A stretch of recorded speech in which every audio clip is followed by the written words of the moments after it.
Bonjour mes élèves, j'espère que vous allez bien. Merci de me rejoindre encore une autre fois dans cette nouvelle vidéo du cours des SVT de première année baccalauréat sciences expérimentales option français ou bien première année baccalauréat sciences expérimentales BIOF. Donc, comme vous avez lu dans le titre de la vidéo, aujourd'hui on va entamer l'axe d'études statistiques des sédiments. Donc, comme vous savez, nous sommes toujours dans le premier chapitre, chapitre 1, la réalisation de la carte paléogéographique d'une région qui est sous le thème d'unité 1, les phénomènes géologiques externes. Et on commence à la barakatillah. Alors, comme un tout petit rappel de la vidéo précédente, nous avons entamé les composants des sédiments. Et nous avons dit que les sédiments sont composés de plusieurs éléments de forme et de taille différentes. Et nous avons dit que le critère sur lequel on est basé pour effectuer le classement des sédiments, c'est le diamètre de ces sédiments. Diamètre, forme, taille des sédiments. Partons par le plus gros qui sont les blocs, en allant vers les plus petits qui sont l'argile. Donc ça, le bloc, les galets, les graviers, le sable, le limon et l'argile, ce sont les différentes composants des sédiments. Et j'ai dit, il faut retenir une notion très importante que les sédiments sont classés en forme, bien selon le diamètre ou bien selon la forme et la taille de ces sédiments. Et pour la vidéo d'aujourd'hui, on va entamer l'étude statistique des sédiments ou encore appelée l'étude granulométrique des sédiments. Alors, l'étude statistique des sédiments a pour but principal de déterminer la distribution des particules sédimentaires. Et pourquoi on fait l'étude statistique des sédiments, ou bien l'étude granulométrique des sédiments? Puisque cette étude nous renseigne sur de nombreux indices, à savoir la nature des agents de transport et aussi à savoir les caractéristiques du milieu sédimentaire. Et pour comprendre cette notion d'étude granulométrique ou bien d'étude statistique des sédiments, on propose le document 1, expérience d'analyse granulométrique des sédiments. Alors, lisez attentivement le document et par la suite, je vais expliquer chaque étape. Alors, la technique utilisée dans l'étude granulométrique ou bien l'analyse statistique des sédiments, c'est ce qu'on appelle la technique du tamisage. C'est ce qu'on va voir aujourd'hui, Inch'Allah. Alors, comme vous voyez dans la figure, on peut définir le tamisage comme étant le passage d'une suspension au tamis. Pourquoi on utilise le tamis ou bien pourquoi on utilise cette technique? Pour réaliser la séparation. Et c'est ce qu'on appelle proprement éventuellement l'analyse granulométrique des sédiments. Donc, on fait le passage des sédiments à travers les tamis et pour cela, on effectue une séparation quantitative pour déterminer la distribution des particules sédimentaires, bien évidemment par classe de diamètre. Alors, notez cette petite définition et par la suite, je vais expliquer les différentes étapes en détail. Alors, la première étape, c'est la préparation du sable. Alors, cette première étape consiste à mettre l'échantillon du sable à étudier dans un tamis dont le diamètre d'émail est de 0,063 et par la suite, on va laver l'échantillon avec de l'eau courante. Et pourquoi on utilise ça? Pourquoi on lave l'échantillon avec de l'eau courante? C'est pour éliminer les composantes argile et limon. Donc, on utilise, première étape, c'est on va mettre l'échantillon du sable sur un tamis dans l'émail d'environ 0,063 et par la suite, on va laver l'échantillon par l'eau courante. Pourquoi on lave l'échantillon par l'eau courante? Pour éliminer l'argile et le limon. Deuxièmement, on va utiliser l'acide chlorhydrique. Pourquoi on utilise l'acide chlorhydrique? On utilise l'acide chlorhydrique HCl pour éliminer le calcaire. Donc, si on pose la question pourquoi on utilise l'acide chlorhydrique lors du tamisage, réponse pour éliminer le calcaire.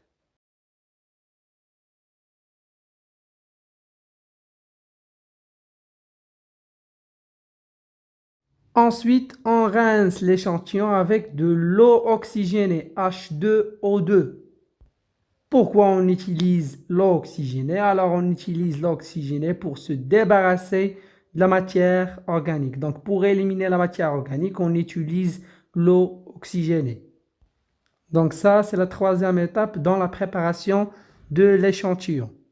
Ensuite, deuxième partie de l'expérience, c'est le tamisage et le calcul des pourcentages des refus. Alors, avant de commencer dans l'expérience, on va peser l'échantillon de sable qu'on a et on note le poids de l'échantillon. Donc, on pèse l'échantillon de sable et on note la masse ou bien le poids de l'échantillon. Et on va mettre l'échantillon du sable qu'on a dans le tamis supérieur, comme vous voyez dans la figure. Donc, comme vous voyez dans la figure, on a une série de tamis emboîtés les uns dans les autres. Et nous, on va mettre l'échantillon dans le tamis supérieur, noté 2 mm. Alors, les dimensions d'émail de tamis sont décroissantes, du haut vers le bas. Du haut, on a 2 mm et 2 mm pour le tamis supérieur et 1/6 pour le tamis inférieur, c'est-à-dire 0,063 mm bien évidemment. Donc, les mailles, bien les dimensions des mailles des tamis sont décroissantes. Le plus haut a une maille très gros, 2 mm, et le tamis le plus bas a des mailles de dimension d'environ 0,063, c'est-à-dire 1/6.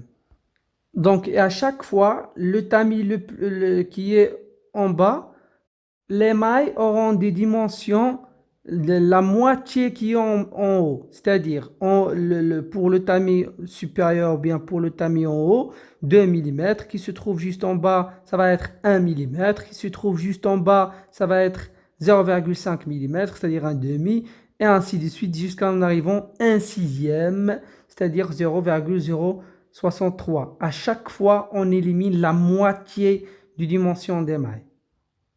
Ensuite, on va allumer l'appareil. L'appareil va bien évidemment faire l'agitation. Alors, on a deux types d'agitation, soit une agitation électrique, c'est-à-dire l'appareil qui va effectuer l'agitation, soit une agitation manuelle, c'est-à-dire avec les mains. Alors, agiter les tamis par vibration circulaire et verticale pendant 15 minutes, ce qui permet de répartir les grains de sable sur les différents tamis en fonction de leur taille. C'est-à-dire, il va y avoir une séparation des constituants des sédiments en fonction de la taille. Le tamis en haut, ça va collecter les sédiments, les gros sédiments, et le tamis qui se trouve en bas, ça va collecter les sédiments bien évidemment fins. Ensuite, on va effectuer on va peser le refus de chaque tamis, c'est-à-dire ce qui est piégé dans chaque tamis. Donc, on va peser le refus. Le refus, c'est ce qui reste empêché ou bien c'est ce qui reste collecté dans le tamis. Et le tamisa, c'est ce qui passe, donc le refus. Donc, nous, on va peser le refus. Donc, on va effectuer la même chose pour les différents tamis. On va peser le premier tamis qui se trouve en haut. On va noter la masse ou bien le poids du premier tamis. Ensuite, la masse ou bien le poids du deuxième, du troisième, du quatrième, du cinquième, du sixième et du septième, c'est-à-dire le dernier. Et on va à chaque fois noter la masse ou bien le poids de chaque tamis. C'est-à-dire on va peser le refus ce qui reste dans le tamis.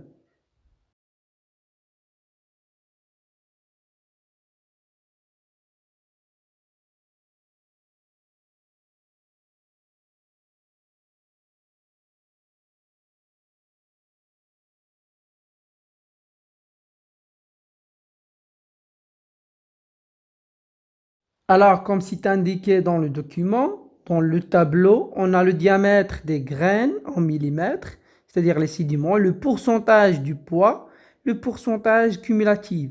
Alors nous, à la fin de l'expérience, on va remplir le tableau en, en respectant les consignes, c'est-à-dire les diamètres des graines. Alors pour le tamis supérieur, ça va être de 2 à 4, donc le pourcentage de poids, c'est-à-dire j'ai dit qu'on pèse le refus, c'est-à-dire on note le poids du premier ou bien des constituants du premier tamis et on note le pourcentage de poids. Il faut convertir la masse ou bien le poids en pourcentage. Et on va faire la même chose pour les différents tamis. Pour le pourcentage cumulatif, j'ai ici A plus B, A plus B plus C, A plus B plus C, etc., etc. C'est-à-dire à chaque fois, on va ajouter la masse du premier tamis à la masse du deuxième bien évidemment, du deuxième tamis. Pour la troisième colonne, on va ajouter la masse du premier, du deuxième et du troisième tamis. La même chose pour le quatrième, on va ajouter la masse du tamis A, la masse du tamis B, C et D. C'est pour cela écrit A, B, C, D. Donc ça, pour pour qu'on utilise les données par la suite. Donc ça, à la fin de l'expérience, il faut remplir un tableau en notant le pourcentage de poids, ou bien vous devez trouver dans des exercices, vous trouvez seulement le poids. Dans certains exercices, vous trouvez le pourcentage de poids. Donc si vous trouvez le pourcentage de poids, il faut convertir la masse en pourcentage, bien évidemment en utilisant la règle des 3. Ensuite, on a l'exploitation des résultats obtenus. Donc, à la fin de l'expérience, j'ai dit qu'il faut remplir le tableau. Un tableau qui contient bien évidemment le pourcentage des poids, bien le poids et le pourcentage cumulatif. Donc, on va commencer par l'histogramme et la courbe de fréquence. Comme vous voyez ici, le graphe représente le poids de refus, en pourcentage bien évidemment, en fonction du diamètre des particules en millimètres. Des fois, vous trouvez le diamètre des particules en millimètres. Des fois, vous trouvez les mailles ou bien les dimensions des mailles des tamis en millimètres. C'est la même chose. Et on dessine premièrement l'histogramme et par la suite, on va dessiner la courbe de fréquence qui est bien évidemment passe par la médiane des sommets. Donc histogramme de fréquence et courbe de fréquence. On va traiter bien évidemment des exercices et des examens pour comprendre plus sur cette notion de analyse granulométrique ou bien évidemment sur l'analyse sur l'histogramme et les courbes de fréquence utilisées dans la technique de tamisage. Alors, pourquoi, la question ici, pourquoi on utilise la courbe de fréquence et l'histogramme de fréquence? Pourquoi on dessine, nous, l'histogramme et la courbe de fréquence? Alors, première information qu'on peut tirer d'après l'exploitation des résultats, c'est-à-dire après l'analyse d'histogramme et courbe de fréquence, c'est que la courbe de fréquence nous renseigne sur l'homogénéité des sédiments. C'est-à-dire, la courbe de fréquence va nous indiquer, va nous dire est-ce que le sédiment étudié ou bien l'échantillon étudié est homogène ou bien le sédiment étudié est hétérogène. Comment ça? Alors, si on trouve la courbe de fréquence unimodale, c'est-à-dire à une seule valeur maximale, on dit que le sédiment étudié est homogène. Et si la courbe de fréquence est bimodale ou bien plurimodale, c'est-à-dire présente ou bien possède deux ou plusieurs valeurs maximales, on dit que le sédiment étudié est hétérogène. Alors, interprétation de la courbe de fréquence. Alors, si on trouve une courbe unimodale étroite, c'est-à-dire une courbe qui présente une seule valeur maximale, la courbe nous indique que le sable étudié ou bien le sédiment étudié est homogène et bien classé. Et si dans la figure, dans la courbe, dans la courbe de fréquence, dans le graphe, il s'agit d'un sable de plage. Pourquoi? Parce qu'il est constitué essentiellement de grains grossiers, comme vous voyez. Donc le sable grossier indique que le sédiment étudié ou bien le sable a été prélevé dans l'échantillon bien d'un milieu sédimentaire côtière. Donc le sable étudié est un sable de plage. Comme vous voyez, les sédiments ont des mailles d'environ 1,6, ont des diamètres d'environ 1,6 jusqu'à 0,4. Donc ça, ce sont les sables grossiers. Le diamètre en millimètres, donc 1,6 mm jusqu'à 0,4 mm, c'est vraiment du sable grossier. Donc on peut tirer une information essentielle d'après l'analyse des courbes de fréquence. Premièrement, on peut tirer l'information d'homogénéité. Est-ce que le milieu, bien est-ce que le sédiment étudié est homogène? Et pour nous renseigner aussi sur la nature du milieu de sédimentation. Un deuxième cas ici, si on trouve aussi la courbe de fréquence est unimodale, c'est-à-dire représente une seule valeur maximale, mais ici par contre, le sable étudié est constitué essentiellement de grains fins, c'est-à-dire des grains de très petite taille, d'environ ici en allant de 0,31 jusqu'à 0,08. Cette fois-ci, il s'agit alors du sable saharien, un sable éolien. Donc, des graines fines de sable indiquent cette fois-ci un milieu désertique. Et dans le sable, donc le sable est un sable saharien ou bien un sable désertique. Et par contre, dernièrement, si on trouve une courbe bi ou plurimodale, c'est-à-dire une courbe qui bimodale ou bien plurimodale, qui présente deux ou plusieurs valeurs maximales, on peut conclure que le sable étudié ou bien le sédiment étudié est hétérogène et non classé. Alors, par exemple, ici dans le cas, on a à la fois des grains grossières et des grains fines. On peut dire que c'est un sable mélangé, c'est-à-dire un mélange de deux ou plusieurs sables ayant des origines différentes. On peut rencontrer ce type de sable dans les milieux fluviatiles. Donc si vous trouvez une courbe plurimodale qui se constitue à la fois des grains grossières et des grains fins, on peut conclure que le milieu de sédimentation de l'échantillon étudié ou bien du sable étudié, c'est un milieu fluviatile, puisque c'est un mélange entre deux ou plusieurs sables ayant des origines différentes, sable de plage et sable désertique. Ensuite, on a la courbe cumulative et indice de classement. Alors, pour la courbe cumulative, comme j'ai bien expliqué tout à l'heure, on va utiliser dernière case dans laquelle on a mis le pourcentage cumulatif, c'est-à-dire le pourcentage du poids cumulé, dans lequel on a ajouté le pourcentage du poids du premier tamis avec le pourcentage du poids du deuxième tamis, avec etc., etc. J'ai déjà expliqué ça. Et bien évidemment, on va faire la même chose. On va dessiner courbe cumulative. Et à travers cette courbe, on va calculer un indice qu'on appelle l'indice de classement. Bien l'indice de classement de Trask S0. Alors pour calculer l'indice de classement, on utilise les quartiles.